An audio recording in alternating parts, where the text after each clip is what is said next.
ఆచి chicken masala. Boss, మనం bank లూటీ చేసిన బంగారాన్ని కరిగించి ఏర్పాటు చేశాం. ఏమిట్రా నువ్వు మాట్లాడేది? ఎవరు ఆడదాని గురించి ఆలోచించి నీ కన్న తల్లికే న్యాయం చేయలేనంటావా? ఎవర్రా శ్రీమూర్తి? ఎవర్రా హంతకుడు? నానా మురళి,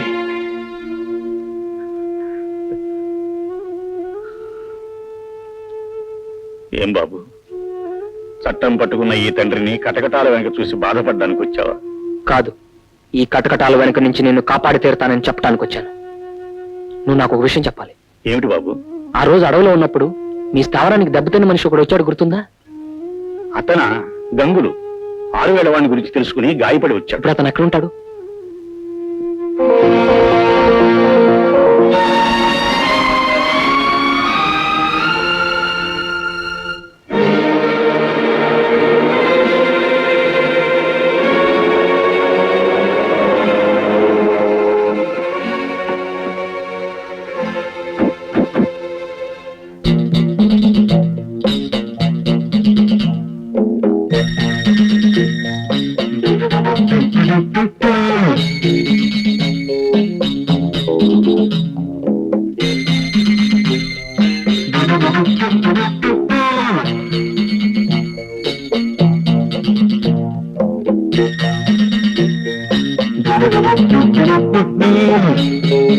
బాస్, మనం బ్యాంక్ లూటీ చేసిన బంగారాన్ని కరిగించి ఏర్పాటు చేశాం. కరిగించి బిస్కెట్స్ గా మార్చి రెడీ చేయండి. సింగపూర్ పార్టీకి పంపించాలి. అలాగే బాస్, ఇది మనం చెప్పిన పనికి ఒప్పుకోవడం లేదు. అవును, నన్ను చంపినా సరే మీరు చెప్పినట్లు విన్ను. అంతేకాదు, చచ్చేలోగా మీ విషయాలని బయట పెడతాను. నీలాంటి దాని పొగరు ఎలా అనిసాలో నాకు బాగా తెలుసు.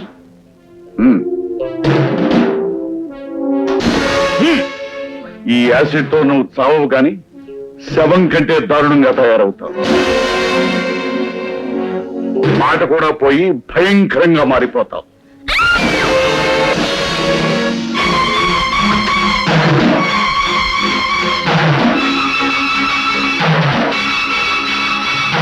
మార్నింగ్ మురళి, మనం తీసిన ఫోటోల్ని ప్రింట్లు వేసి తీసుకొచ్చా. ఇవాళ మీ నాన్నగారి కేసు ట్రయల్కి వస్తుంది. ఈ సాక్ష్యాధారాలతో నువ్వు నిజాన్ని నిరూపించు ప్లీజ్. I'm sorry. నీ మనసులో ఉన్న సంఘర్షణ ఏమిటో నాకు తెలుసు, కానీ నేను నీకు ఎటువంటి సలహా ఇవ్వలేను. ఏం చేయాలో నువ్వే నిర్ణయించుకో. All the best. బాబు మురళి, ఇదేమిట్రా ఇంకా ఇలాగే కూర్చున్నావు? ఈ రోజు మొదటిసారిగా వాదించబోతున్నావు, అందులోనూ అది నీ జీవితానికి సంబంధించిన కేసు. ఈ కేసులో నువ్వు జయించి తీరాలని ఆ దేవుడికి పూజ చేశాను. హారతి అందుకో. ఏమిటి బాబు అలా ఉన్నావు? హారతి అందుకో. వద్దమ్మా, ఈ ఆర్త నేను కళ్ళకు అద్దుకోలేను. ఈ కేసు నేను వాదించలేను. మురళి, ఏమిటి నువ్వు అనేది? ఏమైంది నీకు? నన్నేం అడక్కమ్మా, నేను ఈ కేసు వాదించలేను. ఏమిటా నువ్వు మాట్లాడేది? ఇన్నేళ్లుగా నేను నీ మీద పెట్టుకున్న ఆశలన్నీ నాశనం చేస్తావా? నిర్దోషులను కాపాడి దోషులకు శిక్ష పడేటట్టు చేసి ఈ సమాజానికి సేవ చేస్తావని ఎన్నో కలలు కన్నానే.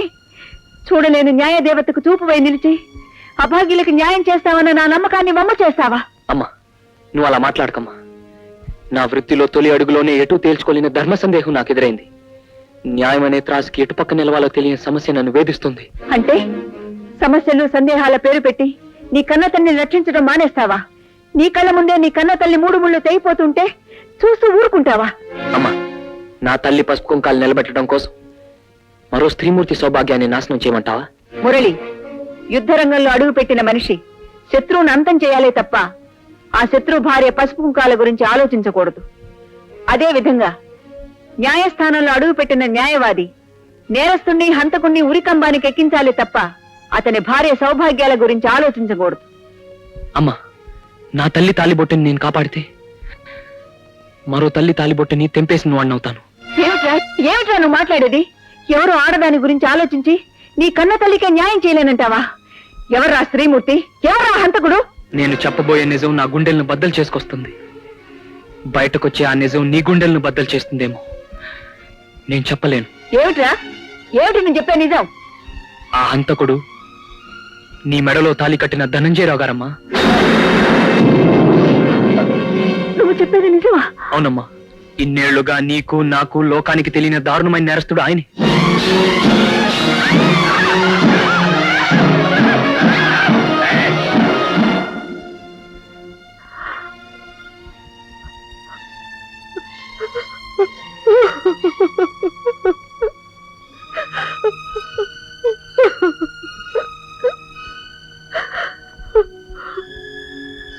న్యాయం దీపం లాంటిది.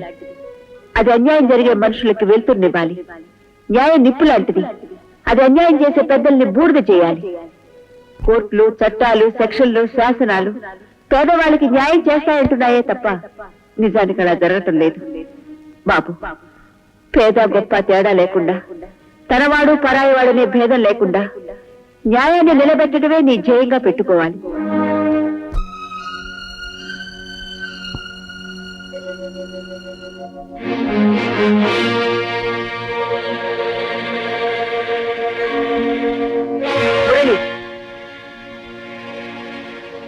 అమ్మా,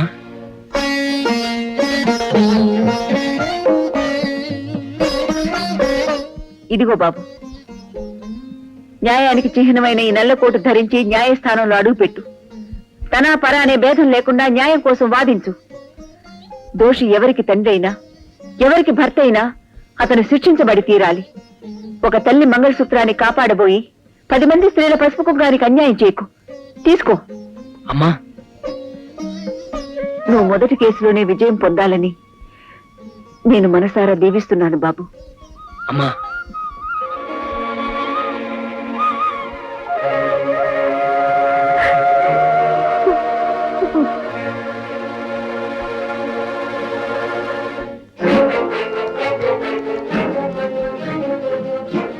డేవిడ్, నేను మాట్లాడుతున్నాను.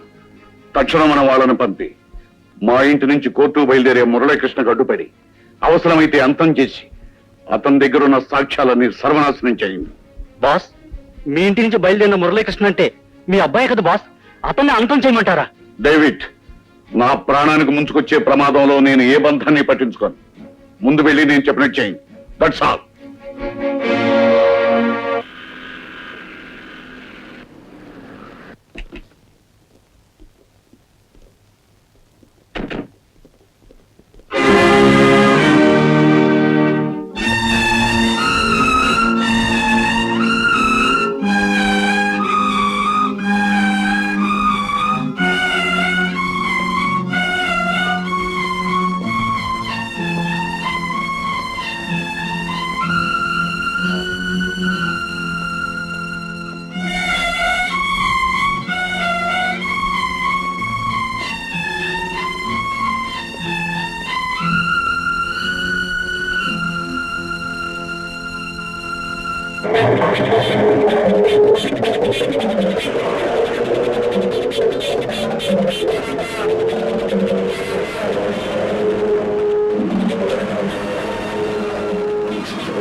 నేను నిర్దోషిని, నేను నిర్దోషిని. ఆర్డర్. ముద్దాయి ఆవేశానికి లోనై తన ఇష్టం వచ్చినట్టుగా కోర్టులో మాట్లాడడానికి లేదు. మిస్టర్ శివరాం, నీ తరఫున వాదించడానికి లాయర్ ఎవరైనా ఉన్నారా? నీతిని, నిజాన్ని రక్షించడం చాలా కష్టం. అందుకే వాటిని నమ్ముకున్న నా తరఫున నిలబడే లాయర్ ఎవరూ లేరు. నేనున్నాను యువర్ ఆనర్. ముద్దాయి శివరాం తరఫున వాదించడానికి నేనున్నాను.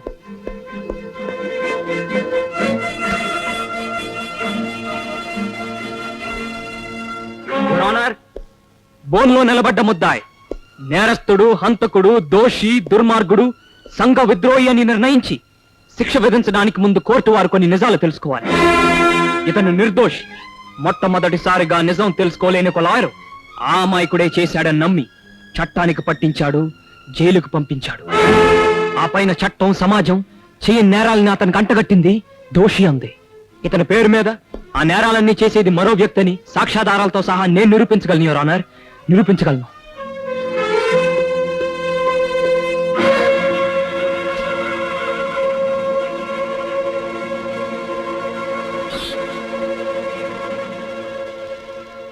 మై డియర్ మురళి, నా స్థావరానికి సంబంధించిన ఫోటోలు, నా వ్యాపారానికి సంబంధించిన ఫోటోలు కోర్టులో బయట పెట్టే ముందు ఒక్క విషయం తెలుసుకో. నీకు జన్మనిచ్చిన తల్లి, ప్రాణప్రదమైన చెల్లి నా చేతిలో బందీలుగా ఉన్నారు.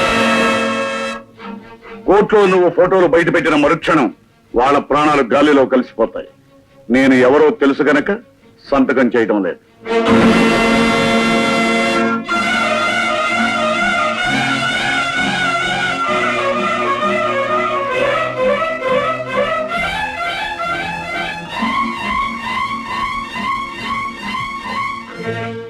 మిస్టర్ మురళి, ఏం జరిగింది? I'm sorry, your honour. నువ్వు హాజరుపరుస్తున్న సాక్ష్యాలేమయ్యాయి? నేను అనుకున్న సాక్ష్యాధారాలు ప్రవేశపెట్టడానికి నాకు ఒక రోజు గడువు పెంచమని కోరుతున్నాను. All right. డిఫెన్స్ వారి కోరికపై కోర్టును శుక్రవారం నాటికి వాయిదా వేయడమైంది.